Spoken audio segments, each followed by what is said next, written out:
Hey everyone, Rhea the Realtor, Right at Home Realty. Hello everyone, Will Ellis, Right at Home Realty. And we're here with Brenton from Alleynes Grooming, located in Pickering Village. How you doing? Perfect. So we're doing 5 questions, and I guess the first question we'll ask is describe your business. What makes you stand out? Oh man, well, Alleynes Grooming is distinctively a place for a gentleman. It's a place where guys learn to look, feel, and live their best. We stand out because we offer gentlemen's grooming services, barbering, aesthetics, custom suit shirts and tuxes, and life coaching. Life coaching. Life Wow. coaching. One-stop Really? shop, eh? Yes, sir. Yes, sir. Yes, sir. So is it done in-house here? Now, there's more than 5 questions. Yeah.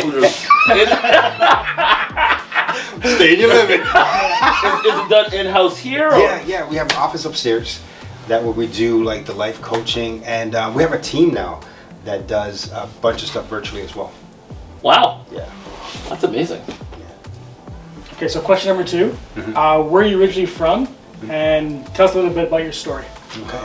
Yeah. So when I was 13 years old, I moved to Ajax, and a friend of mine had got a terrible haircut from a barbershop that I won't name. Was it in the region here? It was. I might know them. But and he was devastated because as a young man, you're Yes. trying to find out who you are. You're trying to Yep. project this image as a young guy, and his image was messed up. And my mom had been doing hair, and I loved going to the barbershops at Bathurst and finding out, the Lloyd's and Golden barbershop. And I've been watching them do their thing. So I felt I can do it. So he came into my house, and we cut his hair. It took about an hour and a half. And at the end of the process, I fell in love with the process. The haircut looked great, but I fell in love with the process of seeing him going from this insecure kind of guy to a more confident kind of guy. So that whole transformation. That transformation, yeah. So that's what really sold me. And as I was playing football as a young athlete, so it started from my football team, so they're cutting in the change rooms, and it began to grow and evolve. The old school hip hop. Yes. Yeah. Yeah. So 100%. that's my foundation in barbering. But as it more formalized, I connected with a company called Truth and Hill, which is the world's oldest barbershop company. And so I went to London, England for 2 summers, and I learned from them at their original barbershop in 1805. Wow. Yeah. And in 1805, they cut black hair? No, they weren't interested in Gotta ask. That was a whole different world back then. They were doing the royal family of Buckingham Palace. Okay. Wow. And so that's what their specialty was. Actually, when I started with them, so I worked with them downtown at the location of Scotiabank Plaza for 7 or 8 years. And during that time, trying to get into there, that was their big barrier. They never worked with a black person before. Wow. And they didn't know what to tell me that it wasn't going to happen because I was a black guy. But my persistence got me into them. I just kept on going, and they're like, listen, what is it? I said, you guys are the best in the game, and you're the bridge to getting me to where I want to go. Because I came from the the typical black barbershop, chill kind of vibe, but I knew it was time to evolve. And so pushing that relationship got me in there, and it allowed me to understand what we're creating. Wow. Great. Yeah. That's amazing. Young men have to be groomed to groom other men. Well, no, I think it's very. When I had hair, that was every Saturday. I'd go to a place in Oshawa and get my hair cut. Yes. What motivates you every day? It's funny because I wake up motivated. I have an amazing family that supports me. I come from a family who supports me, and I believe I'm carrying on a legacy for those that I'll be supporting in the future. Meaning, my great grandfather. My grandfather died 2 years ago, and when at his funeral, my cousin from Barbados came that I'd never met before, and he gave me a picture of my great grandfather in Barbados doing his hot shave on a railroad track. Wow. And it blew me away because I never knew that part of the family. My mom was the one who inspired me to do it, but she's not the one who's his daughter. It's my dad's father who passed away, and he was a barber, and his grandfather's a barber. But nobody my entire life ever told me this. They never said. Really? They never had a conversation. Said, Grandpa was doing this before you. So this whole conversation. So he dies like after this is all going on. Business is named after him, but nobody ever said, "Hey, this is what we used to do." And so That's amazing. But if you really understand the black community, that's not strange. I can tell you 100%. There's so many treasures that's in our lives 100%. that nobody says anything about. And so that's a renewed sense of motivation. But I think the greatest thing is every day I get an opportunity to see something new in somebody.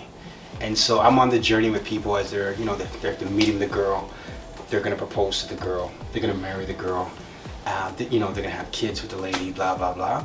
And so I'm always a part of that journey, and being a part of helping somebody to be better for that experience is my driving.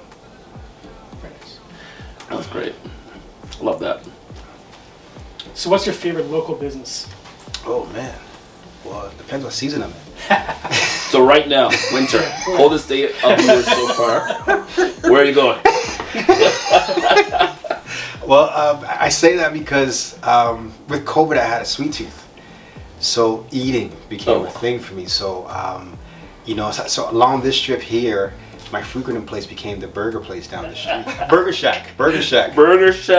Yeah. So they're new to the village, and they do a great burger. And, I've been going there, I say at least once a week, which is terrible. It's not. Is it? That's pretty good. Once a week? It's not when you try not to break the scale on me. So it's just, yeah. So, but yeah. Any other places that you like? I mean, if it's the summertime, like where are you going to go on the strip or the area to? You mean Ajax? Ajax or anywhere. So I love Casa Verde. Beautiful, quaint place. Professionals. I've been going there for the last 11 years. Wow. And consistently great service. Consistently. So staff changes. Because they're very good in giving back to the community, so they give a lot of apprenticeships and stuff like that. So the owner, his wife, his kids have worked there, and they always are all about giving kids a shot and then trying to find them bigger companies to go work for. Wow. He's very, very, very good that way. He's a true teacher. I have to go there. I've been meaning to go there. Yeah, true teacher, and the food is always incredible. So you can go there for lunch, and he would act like you're the only guy there. Good. That's the best way. Yeah. What's your your favorite dish there? So I like the chicken. I love the chicken parmesan. Okay, that's what I like too Yeah. myself. So Yeah. Well, I need to go there as well. Yeah. Chicken parm. Yeah, they do a great chicken parm, but they once again, like I think everything you eat there, it feels like it was just made only for you, and so it's just beautiful. And I think one thing I like the most is that they value customer service, customer experience, and they do a phenomenal job with it.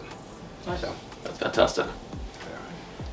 What's one of the biggest surprises that you've encountered while owning this business? oh man, wow. There's so many surprises. That is true. That we can do it. Like we've hit so many so-called ceilings and limits that there's always more. Yeah. That there's always more. So when I started this place, I remember the first month wanted to vomit every single day. Just being totally maxed out in money, totally uncertain of what's gonna happen. And I remember that, and I'll never forget my wife calling me, and she's asking me how things going, and I was tired of telling her it was okay. Meanwhile, there's no money coming in. I'm spending money every day to build it. And but then going out in the community and getting to know it, I think that's what changed everything. Was going out and getting to know. I knocked on every single door, business wise, residential wise, and just introduce myself. Then I used to take these chairs to every single event, trade shows, fashion shows, wedding shows. I pointed because he did a lot with me, and just really getting the community to see that it's more than just a haircut. Right. And during that journey, getting to know our community has been incredible. Just the people, their experiences, their hopes, their dreams. So I think the biggest surprise is how great our community is, how great the people are who support us, how many people would believe in the hope of this. I think the role that we played, I couldn't have never imagined it. I was dreaming about what we can accomplish, but I didn't dream about the people we discover along the way. Yeah. Awesome. Yeah. That's good. Well, Brendan, thanks for allowing us to interview you today. Pleasure. Yeah, it's honestly, it's been great. But one reason why you're awesome. Thank you. And two, it's amazing when you connect with someone that is connected with the community, because the reality of life, especially being black people, we'll loop you in, is that growing up in this area, we were the only faces in our classrooms of color. For sure. And to see that color now in your community, Yes. and now people supporting you, Yes. it's just it's like the circle of life, in my opinion. And that's sort of the reason why I'm in real estate. You're doing this because I think you love what you do, and people see it. Absolutely. And that's why you're successful. So thank you very much. Honestly, I appreciate this. Thank you. Pleasure. Thank you, everyone.